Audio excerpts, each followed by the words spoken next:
ressemble. Il est le Dieu de gloire, élevé dans les cieux. Personne n'est comme lui. Personne n'est comme lui.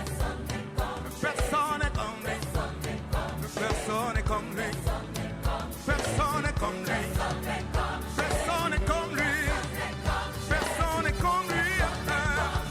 Voici, il vient. Ensemble la trompette. Chevauchant les nuées. Brillant comme le soleil. Élève la voix. Comme c'est le jubilé. Radio Sion. Dansez. Voici, il vient. Alléluia. Nous allons vivre 3 jours de feu en ces lieux. Alléluia. Vous savez, quand je vous annonce des choses, ces choses-là arrivent. Je ne dis pas n'importe quoi. 3 jours de feu. Ne viens pas seul. Viens avec toute ta famille. Viens avec toute ta maison. Tu dois être au contrôle de ta maison. Rien ne doit t'échapper dans ta maison, là où tu vis, là où tu dors. Alléluia. Vous savez, Dieu est le Dieu des familles.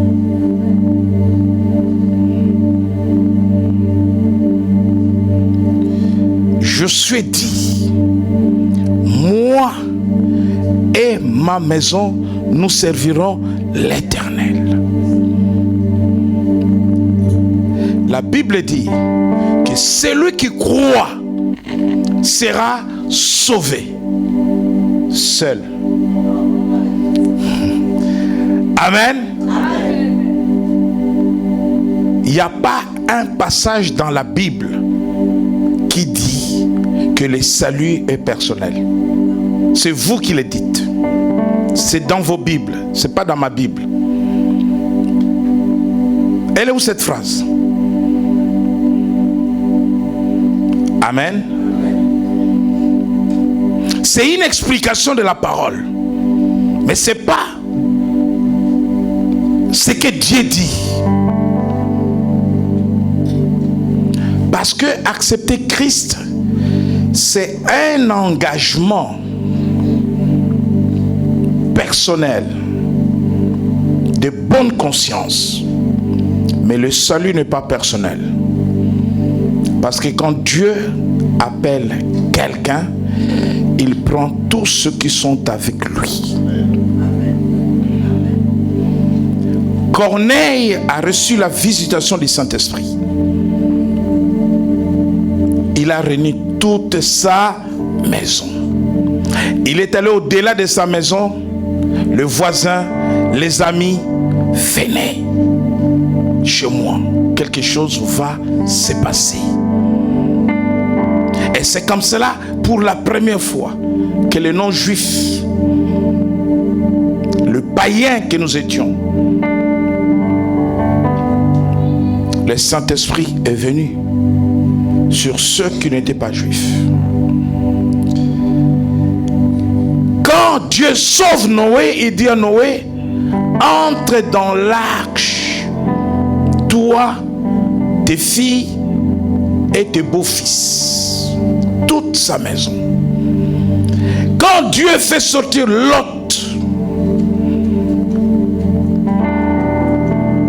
de Sodome, il le fait sortir avec toute sa maison. Donc commencez d'abord par votre famille. Sortez ceux de votre famille des chaînes de Satan, de malédictions démoniaques. Le premier combat de tout homme dans sa vie, c'est le combat de sa famille. Quand tu gagnes la bataille de ta famille, tu vas gagner toutes les autres batailles dehors. Amen. Donc c'est pour vous dire, ne venez pas seul, venez en famille. Pendant ces 3 jours, que nos supplications, nos prières, notre temps de jeûne, nos sacrifices profitent à ceux de vos familles. Venez avec vos voisins, vos amis, de personnes que vous connaissez, qui souffrent, qui ont des problèmes de santé, qui ont des problèmes d'instabilité. Rien ne va dans leur vie. Afin que les chaînes tombent. C'est le thème de notre séminaire. Le docteur Chico est arrivé lundi. Et depuis une semaine, nous sommes ensemble, nous sommes en prière. Et nous préparons ce grand événement. Vendredi, samedi, dimanche. Ça va être chaud. Dites avec moi chaud. Chaud. Chaud. Chaud. Amen. Salue celui qui est à tes côtés. Salue 3 personnes. Bénis-les. Quand tu les salues, tu les bénis. Bénis-les. Bénis-les.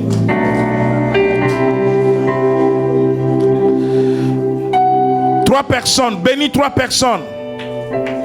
Non. Maintenant, tu vas bénir 7 personnes. 7 personnes.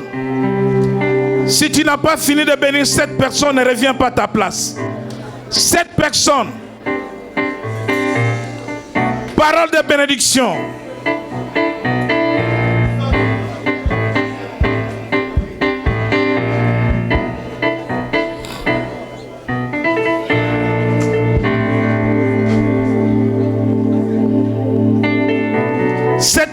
Sept personnes. Gloire au Seigneur.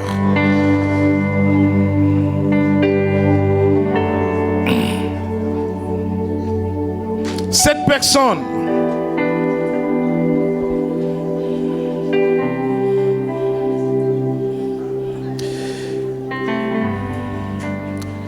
Gloire au Seigneur, gloire au Seigneur.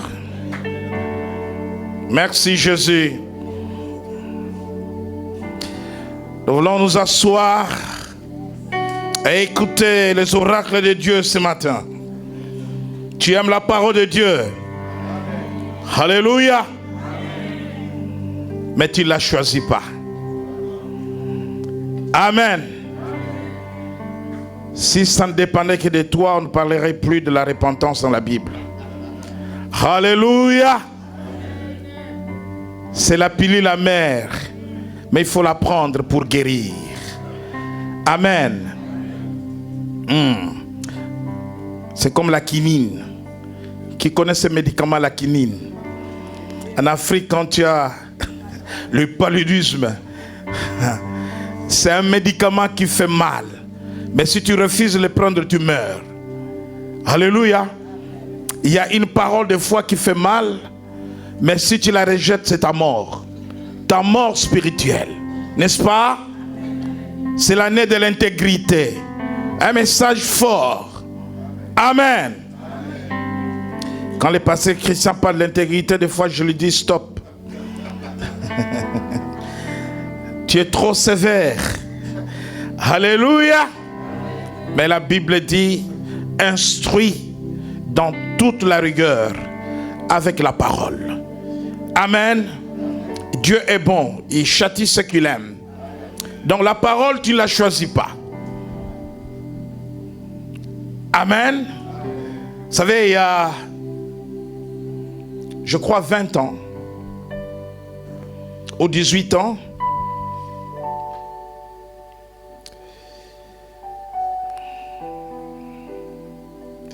quelqu'un est venu dans mon bureau tôt le matin.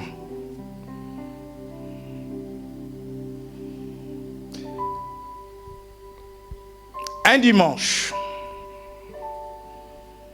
avec un message de Satan. Un frère de l'église. Je dis un message de Satan.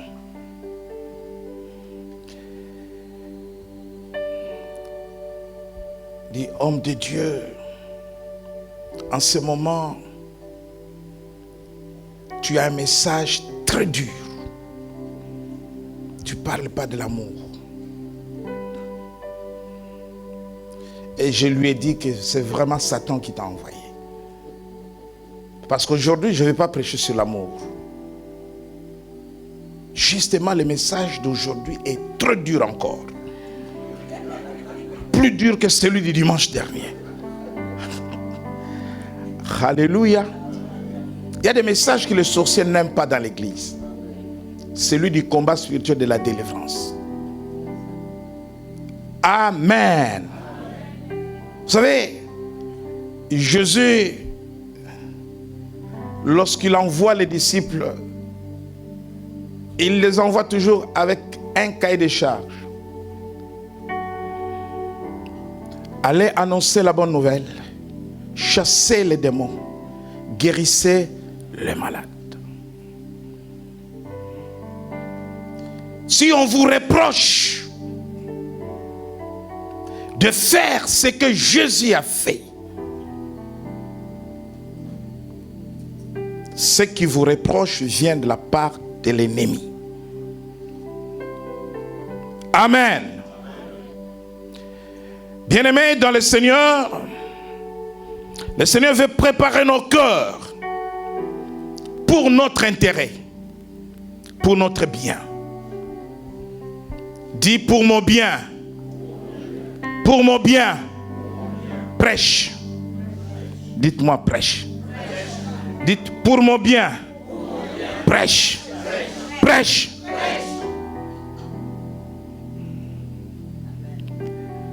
Amen. Je vais prêcher.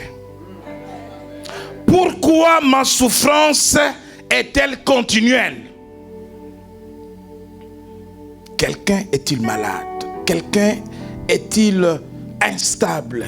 Quelqu'un demeure dans le célibat? Quelqu'un n'a pas d'enfant? Quelqu'un n'a pas de travail? Toutes sortes de souffrances. Mais une souffrance, malgré les prières, malgré les jeûnes, malgré, elle est continuelle. Elle ne finit pas. Pourquoi la mort est-elle continuelle dans ma maison, dans ma famille? Pourquoi ce chômage continuel? Malgré les diplômes, malgré les formations, pourquoi? Dis à celui de tes côtés, pourquoi ta souffrance est-elle continuelle? Alléluia. Nous allons chercher toujours les raisons de nos problèmes ailleurs. Mais Dieu, en nous regardant, pense que quelque part, nous avons une part de responsabilité dans nos souffrances. Quelque part, nous souffrons parce que nous avons porté notre choix sur la souffrance. Parce que nous aimons souffrir. Bien-aimés dans le Seigneur, pourquoi cette souffrance ne s'arrête pas?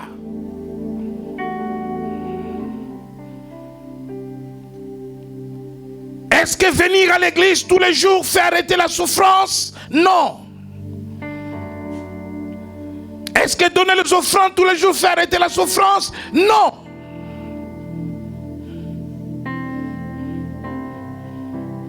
Est-ce qu'accuser les sorciers tous les jours? Écoutez-moi bien. Les diables, les démons, les sorciers, les serviteurs de Satan savent faire une chose: voler, détruire, tuer. Jean 10:10. L'ennemi ne vient que pour ôter, détruire, tuer. Insultez-les comme vous voulez. Haïssez-les comme vous voulez. Fouillez-les comme vous voulez. mais ils ne vont pas changer. La malédiction sur vous en bénédiction, la maladie en guérison, parce que l'ennemi détruit. Il ne sait ni réparer, ni rebâtir, ni restaurer. Il n'y a que Dieu qui restaure quand l'ennemi a détruit. Il n'y a que Dieu qui donne la santé quand l'ennemi t'a donné la maladie. Il n'y a que Dieu qui donne du travail quand l'ennemi t'a donné le chômage. Et donc, arrêtez de passer le temps à parler d'eux. Combattez-les, détruisez-les, attaquez-les, mais ne parlez pas d'eux. Alléluia. Tue-moi sinon je te tue. Frappe-moi sinon je te frappe. C'est comme ça qu'on regarde un ennemi. On ne négocie pas avec un ennemi.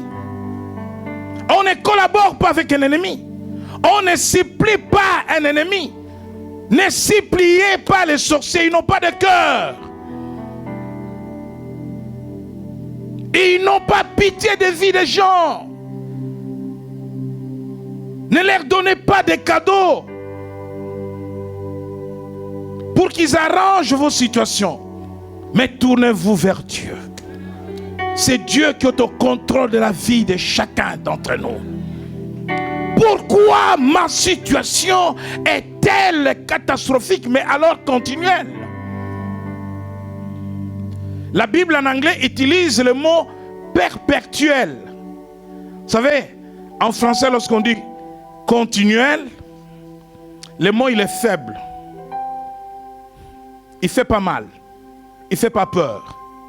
Vous savez, lorsque quelqu'un est condamné à perpétuité en droit, cela veut dire que toute ta vie, jusqu'à la fin de ta vie, oh, j'aime les Américains qui condamnent pour 1000 ans. Condamné en prison 1000 ans. Alléluia. Donc ça veut dire...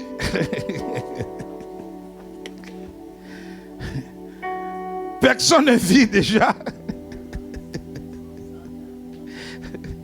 La moyenne c'est 110 ans, aujourd'hui 112 ans, 115 ans. Tu es condamné à 1000 ans. Donc cela veut dire que le soleil pour toi c'est fini. La Bible en anglais dit perpétuel, le mot perpétuel. Pourquoi ma souffrance est-elle perpétuelle? Bien-aimé, imagine-toi que tu souffres d'une situation depuis je ne sais pas quel âge, peut-être depuis ta naissance,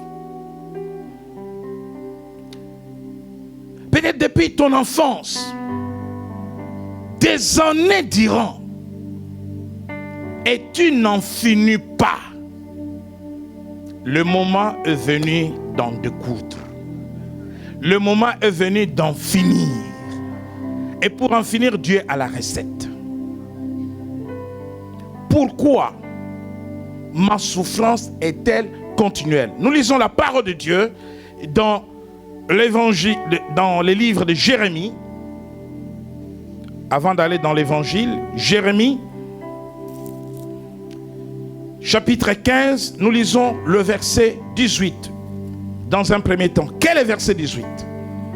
Nous lisons la parole de Dieu, Jérémie, chapitre 15, verset 18. Pourquoi ma souffrance est-elle continuelle?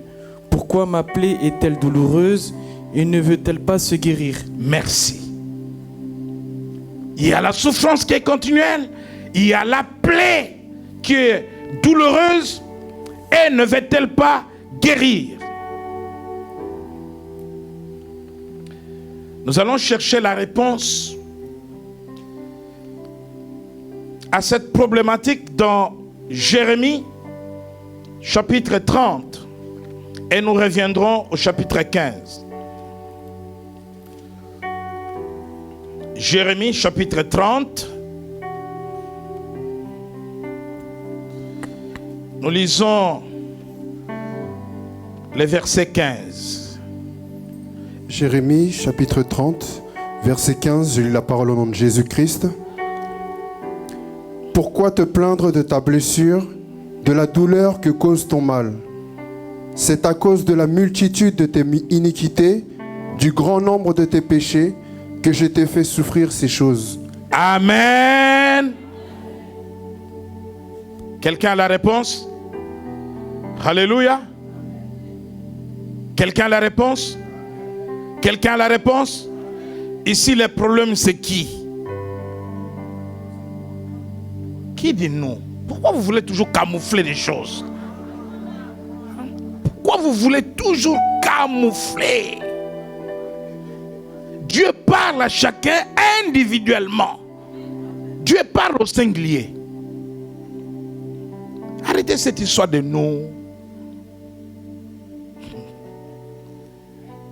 Alléluia. Ça, c'est le langage. Le langage africain, c'est le langage on. On m'a dit. On a fait. On c'est qui? Ce n'est pas le langage de Dieu.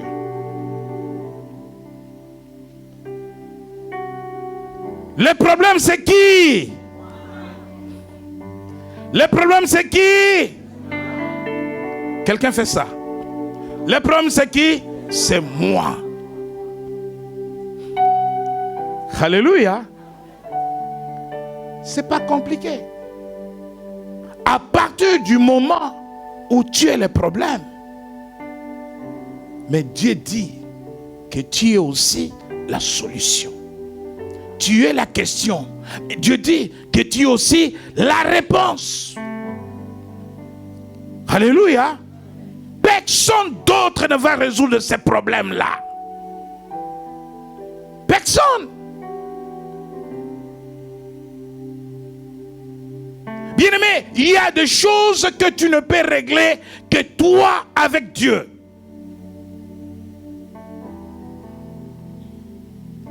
Je vais bien prier pour toi. Je vais bien jeûner pour toi. Bien-aimé dans le Seigneur, moi je suis sacrificateur.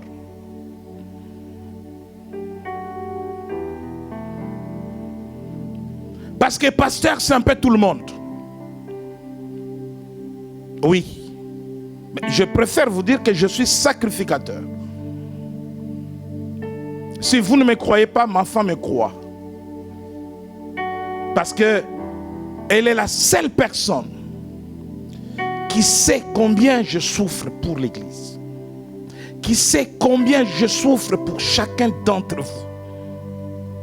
Et qui sait des sacrifices que je fais à votre absence pour vous. Quand vous jeûnez 40 jours, moi je ne jeûne pas 40 jours. Parce que nous ne pouvons pas être au même niveau. Vous jeûnez 40 jours, je jeûne 100 jours. Vous vous arrêtez, vous êtes dans des fêtes, dans des danses, et moi je continue pour vous. Parce que le sacrificateur, ce n'est pas seulement le pasteur, mais c'est celui qui est porteur des charges, de fardeaux, et qui va aller déposer sur Jésus. Je ne les garde pas sur moi parce que ce n'est pas moi qui suis mort à la croix pour vous. Je ne peux pas vous sauver. Je ne peux pas vous guérir. Je ne peux pas vous délivrer. Je ne suis qu'un instrument au service de celui qui est mort à la croix pour vous. Je ne fais que porter Seigneur.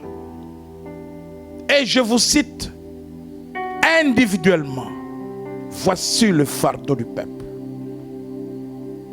Mais bien aimé, il y a des choses. Même si je vais le faire, mais si tu ne fais pas ce que tu dois faire, il n'y a rien. Ta souffrance sera toujours continuelle, perpétuelle. Voilà pourquoi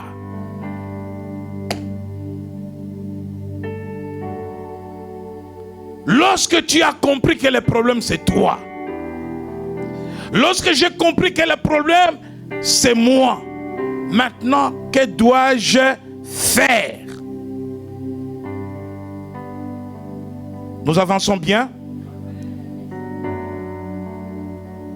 Que dois-je faire pour que ça change? Que dois-je faire pour que ça s'arrête? Nous sommes en jeûne de 40 jours. Une opportunité pour que ça s'arrête. Au sortir de ce jeûne, je veux que ça s'arrête, que ça finisse, que celui qui n'a pas de mariage trouve le mariage, que celle qui n'a pas de mariage trouve le mariage, que celle qui n'a pas conçu conçoive, que celui qui n'a pas de travail travaille, que celui qui n'est pas stable devienne stable, que celui qui est pauvre devienne riche, que celui qui ne reçut pas réussisse. Il y a un temps pour tout. Il y a un temps pour souffrir et il y a un temps pour être heureux. Il y a un temps pour être malade et il y a un temps pour être en bonne santé. Il y a un temps pour mourir de faim et il y a un temps pour manger à gogo. Il y a un temps pour manger les sandwichs grecs et il y a un temps pour aller manger dans un restaurant sur les Champs-Élysées. Tu ne dépenseras pas toujours 3 € pour manger dans ta vie. Et il faut que tu arrives à manger avec 100 € à midi.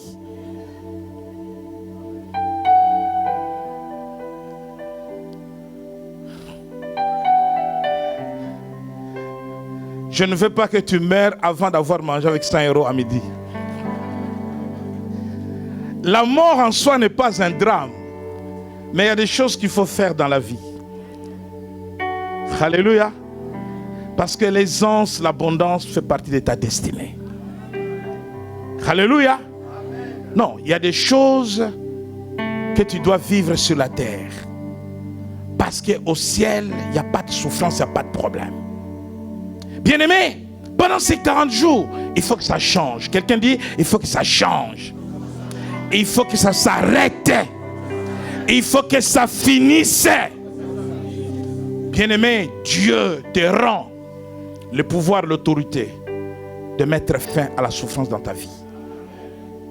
Alléluia. D'arrêter ces tourbillons de problèmes.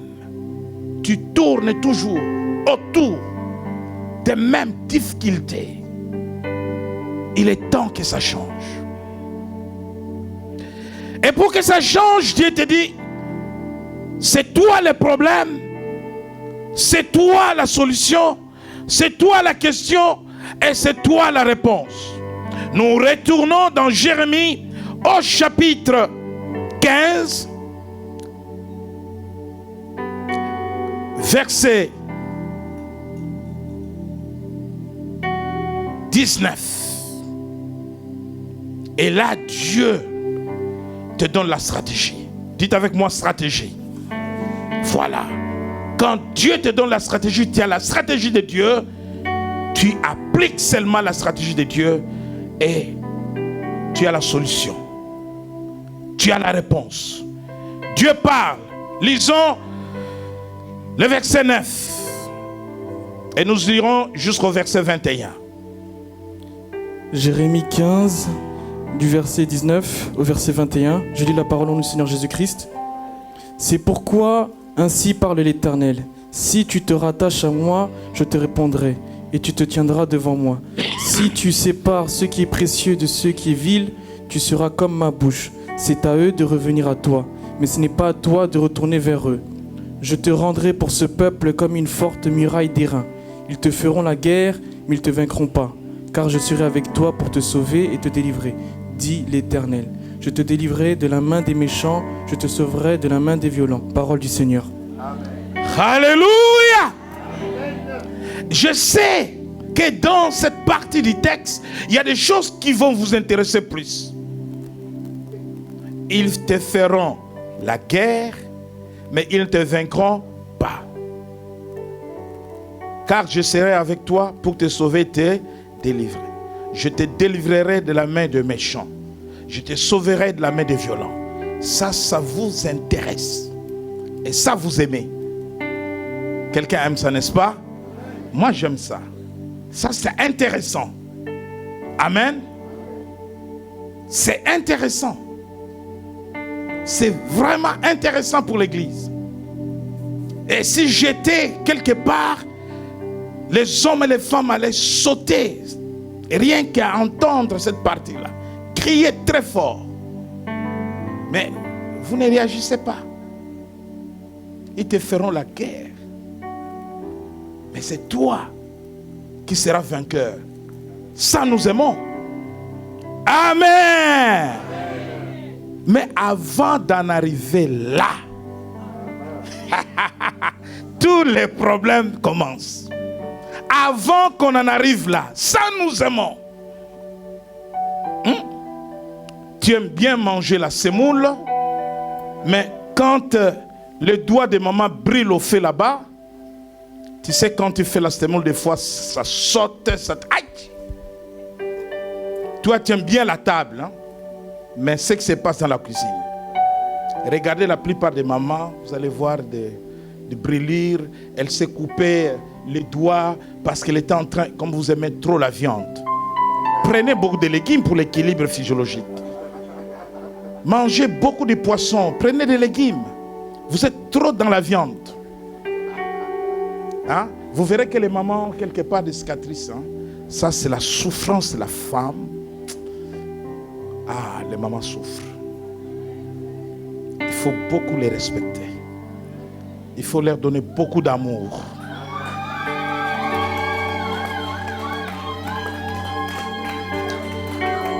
Quand tu es à table comme un chef coutumier, tu ne sais pas ce qui se passe de l'autre côté. Un chef du village qui commande piment. Tu ne peux même pas te lever pour aller prendre du piment. Piment. Et quand on amène du piment, tu en as tellement mis trop. De l'eau. Alléluia. Amen. Oui, c'est bien de manger. Mais ce qui se passe de l'autre côté, c'est dur. Bien-aimés, nous allons être contents tous d'entendre que on nous fera la guerre, mais nous vaincrons, n'est-ce pas? On nous délivrera de mains des méchants. On nous sauvera de mains des violents. Mais avant cela, qu'est-ce que nous devons faire pour arrêter la souffrance continuelle? Nous allons conjuguer 3 verbes. 3 verbes à conjuguer. 3 choses à faire. Il y a le verbe se rattacher, il y a le verbe se tenir et il y a le verbe séparer. Si nous conjuguons ces 3 verbes, je me rattache, tu te rattaches, il se rattache, nous nous rattachons, vous vous rattachez, il se rattache. J'ai bien fait la conjugaison? Je me tiens, il se tient. Non, tu te tiens, il se tient. Nous nous tenons, vous vous tenez, ils se tiennent. Je me sépare, tu te sépares, il se sépare. Nous nous séparons, vous vous séparez, il se sépare. 3 verbes difficiles à conjuguer. Dieu dit, pour que tu arrêtes cette souffrance continuelle, parce que tu en es l'auteur, parce que tu l'as voulu ainsi, 3 choses à faire avant qu'il te donne la victoire sur tes ennemis, avant qu'il te délivre et qu'il te sauve des mains des méchants, avant qu'il te sauve des mains des violents, avant qu'il te sauve des mains de sorciers, des serviteurs de Satan, des ennemis, de ceux qui t'attaquent la nuit comme le jour. Tu dois faire 3 choses. Et si tu fais ces 3 choses, tu peux les faire pendant ces 40 jours de jeûne et prière, Église de Dieu. Si nous faisons ces 3 choses, la souffrance continuelle s'arrête. Les règnes des ténèbres, les règnes de Satan sur ta vie, sur ta maison s'arrêtent. Tu as le pouvoir d'arrêter cela. Et Dieu dit que si tu fais ces trois choses, bien-aimé, il y a quelque chose que nous avons déniché. Il y a quelque chose que vous n'avez pas vu. Et ça, c'est terrible. Ça, c'est terrible. Ça, c'est terrible. Oh, je suis la bouche de Dieu. Il dit, tu seras ma bouche.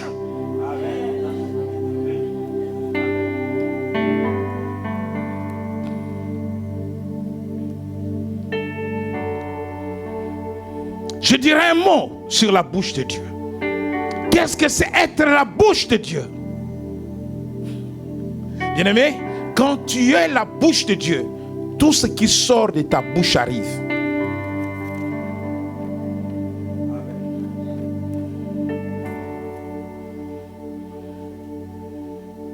Je fais un effort pour ne pas me mettre en colère. Et des fois, quand je vais parler, ma femme m'arrête. Elle me dit, chut, chut, ne parlez pas. J'ai peur de ta bouche. Elle me connaît mieux que quiconque. Mais dit, ne parlez pas, ne parlez pas.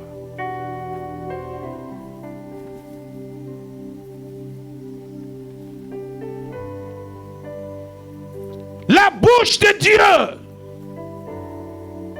Quand tu parles, il y a un pouvoir de ta bouche qui fait accomplir ce que tu dis.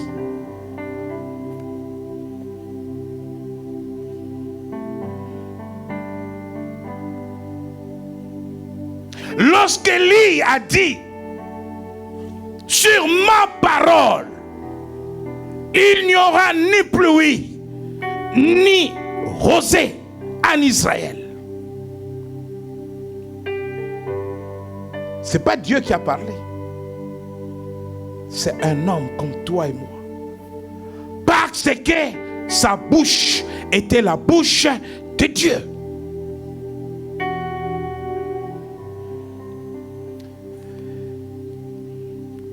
Première chose, c'est rattacher. Nous sommes au verset 11.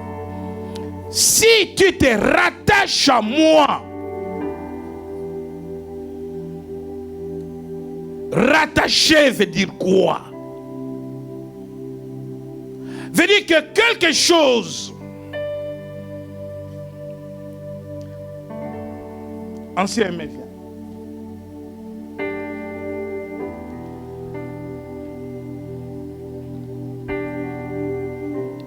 Ancien aimé est attaché à Bishop. Amen. Nous marchons ensemble. Nous allons nous asseoir ensemble. Vous voyez, nous sommes attachés physiquement. Maintenant, lorsque Dieu dit, si tu te rattaches, cela veut dire qu'à un moment donné, ma vie était en lui, parce qu'il était attaché à moi, parce qu'il dépendait de moi, tout ce qu'il demandait arrivait dans sa vie. Rattaché veut dire qu'à un moment donné, il y a eu un détachement entre ancien aimé et Bishop. Il y a eu une déconnexion, une séparation. Maintenant, tout ce que lui disait quand il était attaché à moi s'accomplissait. Il n'y avait pas de malheur dans sa vie, il n'y avait pas de problème dans sa vie. Depuis le jour où il s'est détaché, la souffrance est venue dans sa vie et une souffrance continuelle. Maintenant, Dieu dit, si tu te rattaches, c'est-à-dire si tu reviens à moi, voilà, il vient se rattacher maintenant. Amen. Merci, ancien. Donc, cela veut dire, tu as mené ta vie loin de Dieu. Tu t'es éloigné de Dieu par le péché. Tout péché détache quelqu'un de Dieu. Amen. Et c'est pour cela que dans l'évangile de Jean, au chapitre 15, Jésus dit, je suis le vrai cep et mon Père est le vigneron. Tout sarment qui est en moi et qui ne porte pas de fruits, il le retranche. Et tout serment qui porte du fruit, il le monde afin qu'il porte encore plus de fruits. Déjà vous êtes purs à cause de la parole que je vous ai annoncée. Demeurez en moi et je demeurerai en vous. Comme le serment ne peut de lui-même porter du fruit s'il ne demeure attaché au cep, ainsi vous ne le pouvez non plus si vous ne demeurez en moi.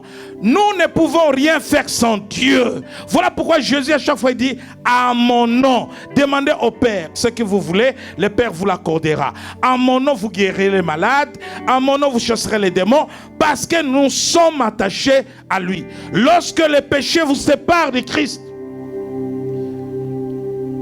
vous rentrez dans la souffrance. Et il dit, je suis le cep, vous êtes le sarment. Celui qui demeure en moi et en qui je demeure porte beaucoup de fruits, car sans moi, vous ne pouvez rien faire. Si quelqu'un ne demeure pas en moi, il est jeté dehors comme les sarments et il sèche. Puis on ramasse les sarments, on les jette au feu et ils brûlent. Si vous demeurez en moi et que mes paroles demeurent en vous, demandez ce que vous voudriez et cela vous sera accordé. Vous devenez la bouche de Dieu. Si tu te rattaches, cela veut dire que par la repentance de tes mauvaises voies, par la repentance de tes péchés, tu reviens à Dieu. Il y a quelque chose qui ne marche pas parce que tu vis dans le péché et tu es détaché de Dieu. Rattache-toi à Dieu seul pour arrêter la souffrance continuelle. Amen. Deuxième chose,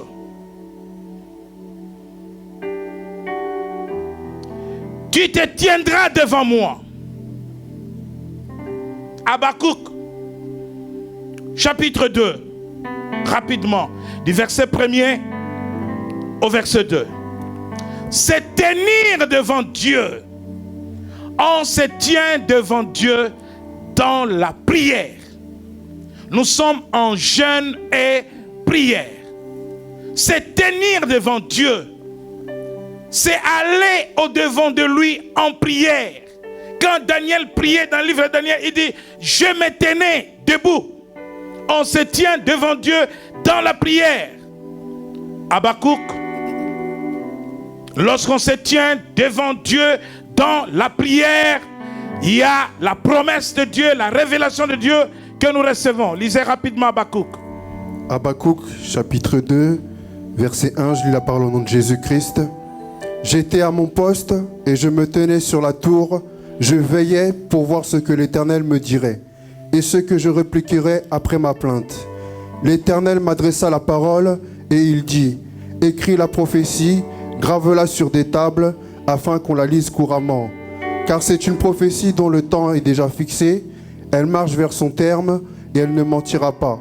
Si elle tarde, attends-la, car elle s'accomplira certainement. Amen. Pour que Dieu t'annonce comment la souffrance va s'arrêter et ce qui va arriver dans ta vie, pour que tu entendes les promesses de Dieu, il faut que tu te tiennes à ton poste. On se tient devant Dieu dans la prière et dans le jeûne. Pendant ces jeûnes de 40 jours, ceux qui ont reçu mon message, j'encourage le peuple de Dieu de ne pas relâcher la prière, de tenir ferme malgré les problèmes, malgré les circonstances.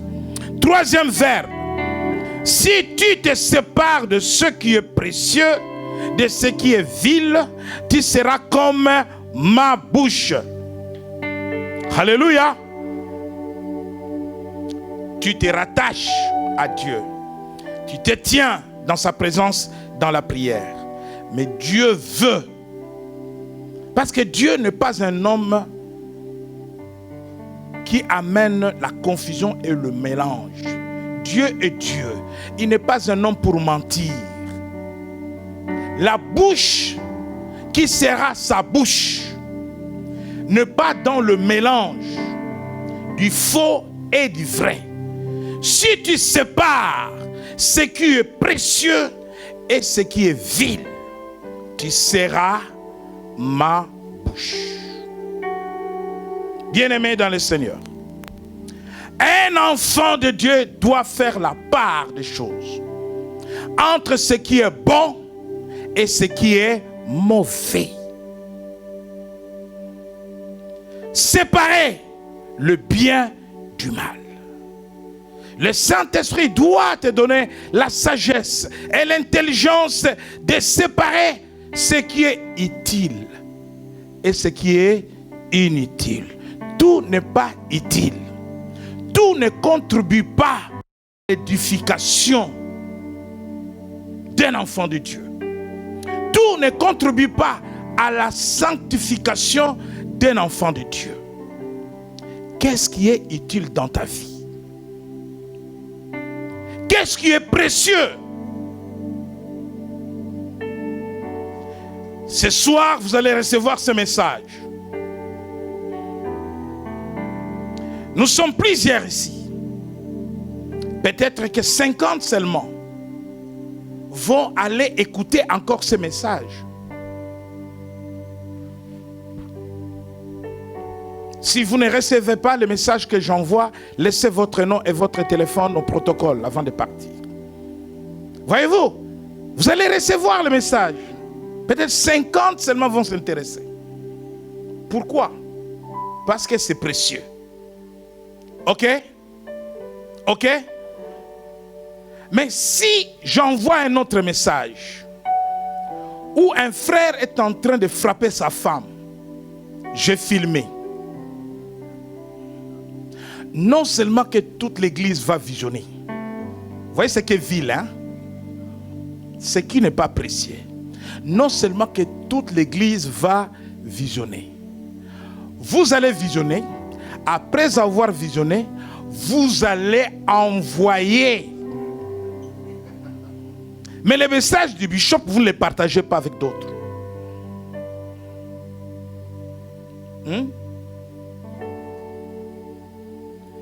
Ce qui est précieux, si on vous envoie un message, un frère est en train de voler à Carrefour, Chrétien Soleil, vidéo, kick. Hé, ma sœur, tu as vu ça? Quoi? Attends, je t'envoie. Mon frère, c'est quel frère? Mais c'est celui qui est à côté du bishop là. C'est lui qui se tient souvent. C'est celui qui chante. Tu as vu ça? Église. Tic.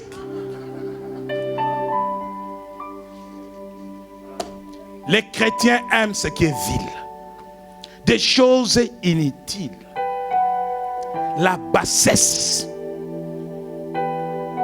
Dieu veut que tu te sépares des choses inutiles. Des insultes. On insulte les gens sur des vidéos et vous les partagez. Vous participez au péché. Tu ne peux pas être la bouche de Dieu. Ce qui est important ne vous intéresse pas. Un bon message à partager, non, ça ne vous intéresse pas. Mais quand on critique un homme de Dieu ou un chanteur chrétien, c'est parti. Tout chrétien devient journaliste, agent de presse. Tu as vu ça? Tchic. Mais c'est quel pasteur? C'est elle. Mais c'est quel frère? C'est elle. Ce qui est vil, sépare ça. Enlève ça dans ta vie. Amène dans ta vie des choses importantes. Des choses qui contribuent à ton édification d'abord. À ton progrès, à ton avancement, à ta réussite. J'étais en train de dire à ma femme, et vous entendrez ce message dans les jours à venir, quand tu fais une bonne chose et quelqu'un vient te contredire, quelqu'un vient te décourager, dit, ne fais pas ça. C'est ton ennemi. C'est ton ennemi. Tu le mets sur la liste de tes ennemis. même si c'est ton meilleur ami. Toi, Dieu t'a demandé de faire quelque chose. Tu es dans la voie du Seigneur. Il te déconseille, c'est ton ennemi. Ton ennemi, c'est celui qui te détruit. Ton ennemi, c'est celui qui ne contribue pas à ton avancement. Ton ennemi, c'est celui qui ne contribue pas à ton progrès. Si tu sépares ce qui est précieux, chaque enfant de Dieu doit savoir qu'est-ce qui est précieux dans sa vie. Si on me parle de Jésus, qu'est-ce que je gagne? Qu'est-ce que je gagne si on me parle de polémiques entre Kofi et tel et tel et tel? C'est quoi? Est-ce que ça c'est un discours? Est-ce que c'est un message pour moi? Et il y a des chrétiens qui sont même dans des polémiques du monde profane. Oui. Allez dans des salons de coiffure, vous allez entendre des chrétiens. Allez dans des deuils, vous allez découvrir les chrétiens. Dans des choses inutiles, viles. Parlez de Jésus, parlez de l'église, parlez de Dieu, parlez des pasteurs. Le vrai star, c'est nous.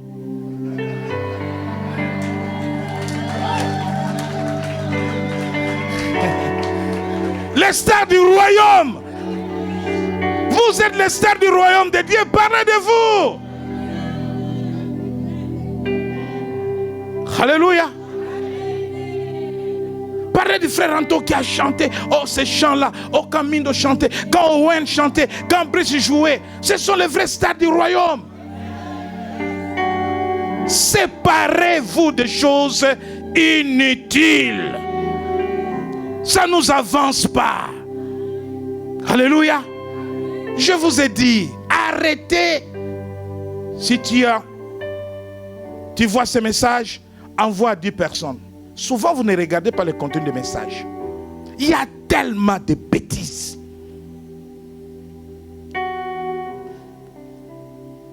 Il y a tellement de bêtises. Je vais convoquer 3 ou 4 personnes qui par erreur m'ont envoyé des messages.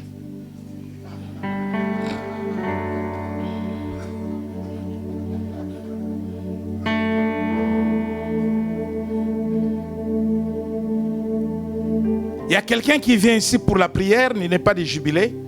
Par erreur, il m'a envoyé une vidéo, mais pas possible. Par erreur. Je l'attends, il viendra. Je lui dis, avant que je prie pour toi, regarde ça. Et ça, tu veux la guérison? Va mourir. Par erreur, hein? Il m'a envoyé une vidéo. Je dis par erreur parce qu'il ne peut pas m'envoyer ça. Vous comprenez? C'est-à-dire qu'il a envoyé à tous ses contacts et par erreur, tchic, Bishop. Des choses viles. Voilà des gens qui cherchent à être guéris. Et nous, on se bat contre l'esprit de mort avec des gens comme ça. Souffrance continuelle. Séparez-vous des choses inutiles. Des choses qui ne contribuent pas à votre santé. Des choses qui vous font encore mal au cœur. Mal au cœur. Il faut trier. Qu'est-ce que je vais entendre? Qu'est-ce que je ne vais pas entendre? Qu'est-ce que je vais voir? Qu'est-ce que je ne vais pas voir? Qu'est-ce que je vais écouter? Qu'est-ce que je ne vais pas écouter? Je ne suis pas obligé de tout entendre, de tout voir.